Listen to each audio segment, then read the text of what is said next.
This week was supposed to be the start of Donald Trump's federal election interference trial in Washington, D.C. But instead of proceedings in Judge Tanya Chutkan's courtroom on Monday, what we got was an expedited ruling by the Supreme Court saying states cannot remove Donald Trump from their ballots for engaging in insurrection under the 14th Amendment. And today, the court announced that it will hear oral arguments over Trump's presidential immunity claim 7 weeks from now, on April 25th, which is the very last day of the court's term. Joining me now is Sherilyn Ifill, Endowed Chair in Civil Rights at Howard University. I should also note she filed an amicus brief in the Trump ballot case, which was, of course, recently decided by the court. It's great to see you. Thank you for being here in New York. I'm not going to ask you to tell me the good news because I think it's truly bad news here. The very last day of the court's term is when they're going to hear this immunity claim, contrasted with the relatively quick time frame for the 14th Amendment ruling. How do you interpret that decision? It's very much consistent with this court's refusal to be moved from the narrative it has tried to create that we are somehow impervious to the politics of what's happening around us. And this is one of their ways of doing it, pretending that they don't understand the urgency, the reason why American voters would want to know whether one of the candidates for president has been convicted of a crime. And so what they do is they just carry on business as usual. And I suspect to their mind, they think that it is carrying forward a narrative of impartiality. They think that we are so deluded that we believe that they are just sticking to the timetable, sticking to the line, not letting politics move them. And we know that that is not true. We know that they can move quickly when they want to move quickly, and they move slowly when they want to move slowly.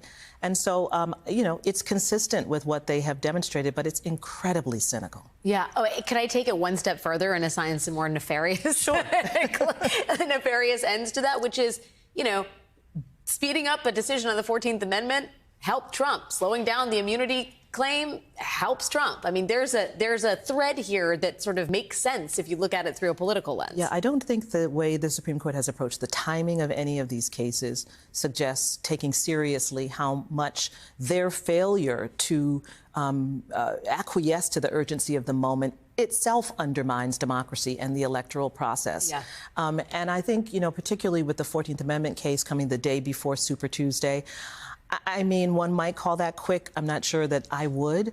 I would say that their whole approach to that case showed a kind of laissez-faire at the oral argument. I've said they didn't sound prepared. They did the most cursory review of the history, which is why so much of it was wrong. I mean, there's just a lack of seriousness. And I think, Alex, I've said this before, the moment that we're in this country, which is a time of democratic crisis, requires us all to be big, to be bigger than what we were and to meet the moment. And this court, the majority of this court is not prepared to meet the moment. They are scrabbling. Yeah. Even the fact that Clarence Thomas was part of the 14th Amendment decision, if you cared about our democracy, the integrity of the court, the legitimacy of decision-making, the conflicts abound. Yeah. And he should not have been part of that decision. But they can't help it. And then you see the ham-fistedness, right? It's a per curiam decision. No one wants to assign their name to it. There's the illusion that it's unanimous. I mean, I suppose it is unanimous, but it's not really. Right. You have the concurring justices who are like given the 1-2 punch and saying to me what has been the most serious, harsh, and I think not really given enough attention statement about what's going on with the majority on that court.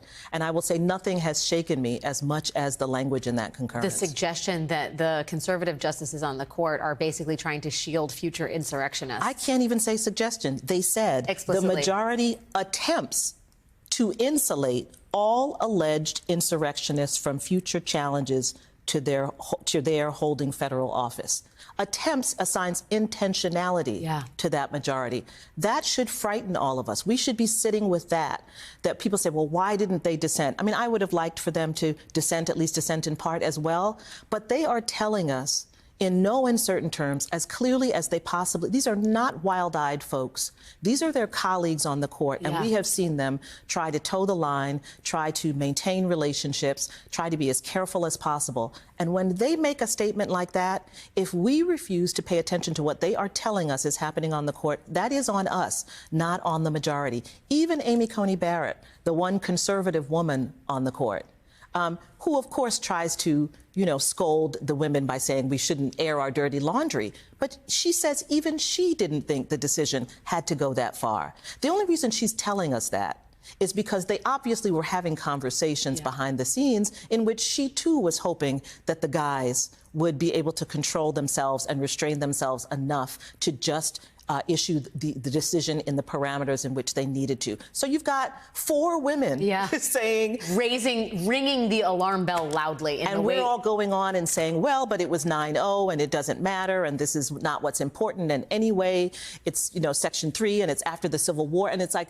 there is a bell ringing, folks, and they are telling us. The other part of it that's so just profoundly hypocritical is this is the court that ruled in 2013 in Shelby County that Congress did not have the constitutional power under Section 5 of the 14th Amendment to enforce the Voting Rights Act. Well, and now in the same amendment, they're saying, oh, it's all up to Congress to enforce this part of the... They said something a little different, but, with the same result in the Shelby County versus Holder case in 2013. What they did was exactly what they would do if Congress does pass a statute implementing Section 3, which was to say, not quite this way. Don't do it this way. Right? So Congress has a coverage formula for preclearance under the Voting Rights Act and reauthorizes that formula after hearings, after amassing evidence. And the Supreme Court says, no, we don't think that's right. Because we believe, as the court says in that case, the majority, that things have changed dramatically. Yes, there's no racism anymore, Cheryl. And now we see the stories in the papers this week, all of the studies that are being done that's showing that the turnout gap has increased again in those places where preclearance was removed. They don't know better. Congress does know better, which is why they have the power. So even when the court concedes that Congress has power, then they proceed to tell Congress how to use that power. In fact, in this decision, in this one too, they said it has to be legislation, and that legislation has to specifically say this and that, right? So it's a power grab in every way, and it is deference to Congress in name only. The 14th Amendment is one of, to my mind, the most important provision of our Constitution for the way we live our modern lives in this country, our post-Civil War lives. And to see this Supreme Court chip away at it, undermine it, subvert it, take it as their own.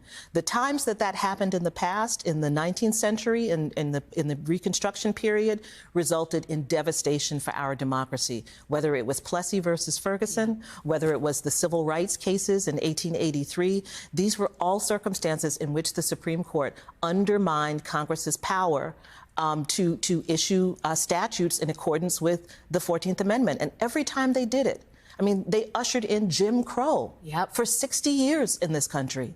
So honestly, when we see the Supreme Court doing this, when we see them subverting a provision of the Constitution that those framers, the only framers in the history of this country who have looked insurrection in the eye and overcome it and stitched back together a broken nation, when we see them do this, we should understand this is an emergency moment for our democracy. Yeah, and that emergency, we are going to talk in a coming block about just how crystal clear it is and how very much at our doorstep that emergency is. Sherilyn, please hang with me if you can for a few more minutes. If it makes you feel any better, I have already put evac on alert. He's ready to go if it comes to that. General, I can assure you. Hey, General, let me into the war room to see you, so I had to hack my way onto this frequency. This better be critical, Wheelie. So, come on, what is it now, please? Okay, couple of things. I'm running low on the dough. I was thinking about taking a couple of months sick leave, maybe starting today. And, oh yeah.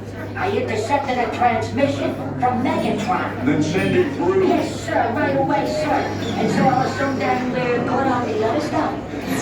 This is your last warning, insects.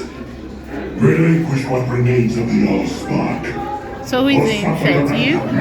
What? Who's the insect? Protect you. They were defeated on our world, and we will defeat them here. Ambush was just a diversion. Security, please bring up.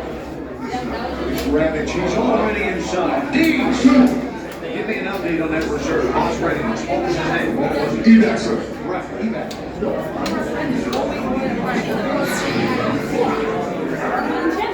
She's right in front.